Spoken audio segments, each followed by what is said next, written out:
Hey guys, I'm over here at the raised beds. I have a serious issue to talk with you guys about today. David the Good from the Survival Gardening channel hates me. He recently put out a video about how disgusted he is that I have used raised beds in my yard. Not really. It's a joke. I know I'm not very good at jokes. But David the Good is a great gardener. Check out his channel, I've linked it below. And he recently was talking with some folks about their raised beds and how he used to raise bed garden, but he doesn't anymore. And of course, there are little people out there that get their little feelers hurt, and they suddenly decided that David the Good didn't love them anymore because they were raised bed gardeners and they were all going to die when the shit hit the fan. David's point, if you watch his video, and I encourage you to do that, was that he used to use raised bed gardens, but he doesn't anymore because he's in an area that doesn't work well for raised bed gardens. It gets too damn hot. You have to water all the time. Plus he's got good soil, so he can till and grow right into the ground with amendments, of course. Look at this, my garlic starting to escape. I need to trim that off if I want more bulb growth. We'll do another video on that. You can eat these too, they're gorgeous, but check out this bed. So I am in Oregon. My soil is crap. It is heavy-duty clay, and I can't grow in it, so I have above-ground beds. But wait, there's more. I also have a couple areas. This is my small garden. I also have, every garden has a name, right? So this is my small garden. This is a deep mulch, no-till method of gardening. So basically I bring in mulch, I let it rot, and I'm building layers of good dirt. So I have this. But wait, there's more. See all these containers? This is my seed farm. This is an experiment for this year on all of these, except for the onion. Onion I've been doing for years. I've just got onions in a container, I let it grow, I let it go to seed, I collect the seed, I plant it in the fields or in the above ground beds, like you can see onions. And that way I don't have to buy seed every year, and I don't have to give up any real estate in my beds because I've got these pots growing. So now I'm going to try it with kale, celery, Swiss chard, beet, cabbage, carrot, and whatever else I can think of that is a biannual or annual seeder. So we're going to try that, but this is another option. Let's check out something else. In this area, I've got a bunch of blueberries, 20 bushes. They don't seem to care about the clay soil, so I can go directly in the ground with that. Hola, como están? La fiesta. These are apple trees. Apples. They also don't care about the clay soil as long as they're amended properly. This is what I call the orchard. Peaches with leaf curl, fighting it. But, you know, the fruit doesn't seem to mind so much. Peach, peach, peach, plum. And, sorry for the spin, 2 pear. But wait, there's more. These are Marion Berries. They're a cross between 2 different kinds of a blackberry.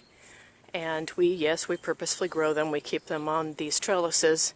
They also don't seem to care too much about the clay soil as long as it's amended. I check my pH, I mulch every year, and as you can see, they're doing wonderful. This is a daikon radish. It's one of my seed farm, I guess it's a vegetable, root. But I also have a red radish, so I don't want them side by side because they'll cross. So I've got the daikon on this side, and then way on the other side of the house I have the red globe radish, which we'll look at as well, but it's about 2 acres away. But what I wanted to show you down here is I've got beans, runner beans. They're my new favorite bean, but look, I've just got them in the pots. Pots work for growing. They're just tiny little raised beds, right? So you can think of a raised bed as a big pot or a pot as a small raised bed. So these will eventually grow up this fence and just cascade down both ways. That's my dream. And flower and give me beans. But wait, there's more. All right, we're walking through the raised garden area that David hates me so much for. Here's a really crappy raised bed. That's horseradish. Have you ever seen it before?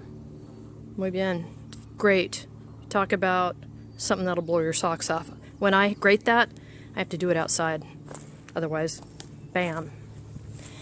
All right, a different raised bed system. Stock tanks. What do I have in here? Right now, I have, what do I have? Asparagus and sunflower.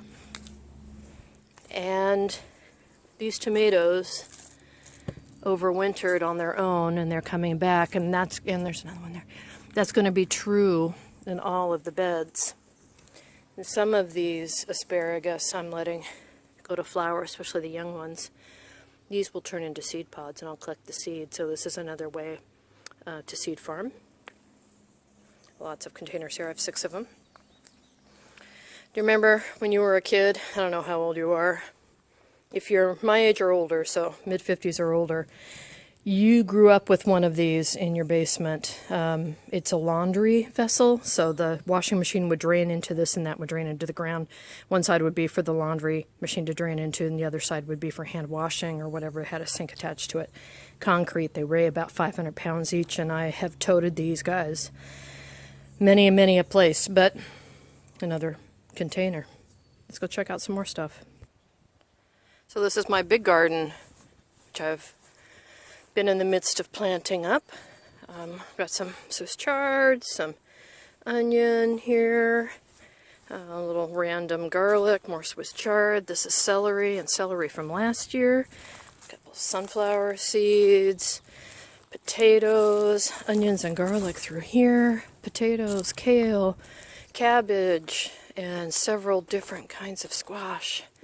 And then finally, as promised, here is the red globe radish pot. So the other one's way on that side, this one's on this side. Hopefully they don't cross, we'll see. I also planted some of those beans that were in the pots over there here in the clay soil that I have been topping with chips. So we'll see if that works. This side's only about 2 years old, so we'll see. I mean the chips. We'll see. But on this side, this is my deep mulch garden, my biggest garden, the oldest garden where I've been mulching. And you can see this is solid clay soil, except the top layers aren't, right? Look at that. I can go and I can go and I can show you my worm friend. And I can keep digging down, down, down until I hit the clay. So right now I've got about, I started with 8 inches of chips. Brought in leaves and grass without seed and anything else I could get my hands on, old roots, sticks. There's something else I'm missing. Grass clippings, I already said, leaves, chips. Anyway, whatever I could get my hands on, I put in here, and now I've got some gorgeous soil and I can just plant directly into it. So the long and short of it is that David the Good doesn't hate you because you have raised beds. He just wants you to explore what works best for you and in your area. And the only way to do that is to try a bunch of different stuff. More fiesta flags, it's a party. How do you try different stuff? You just try it. The big secret about gardening that people don't tell you is that it's not really that hard. It really isn't. Some things are skittish, some things are picky. I've got a bunch of onions I need to put in. Because I grow my own onions, I always overplant. Tomatoes, tomatillos. This is interesting. This is a camellia. That's a tea camellia. Try that over here. Give me some caffeine all the time. Anyway, gather you up some pots. Find some dirt. Just grow something. Try it. If you run into a problem, send me a message. I'll try to help you out. David will too. So, anyway, I guess David the Good doesn't really hate me. He just wants me to try different things. and that's what I'm doing.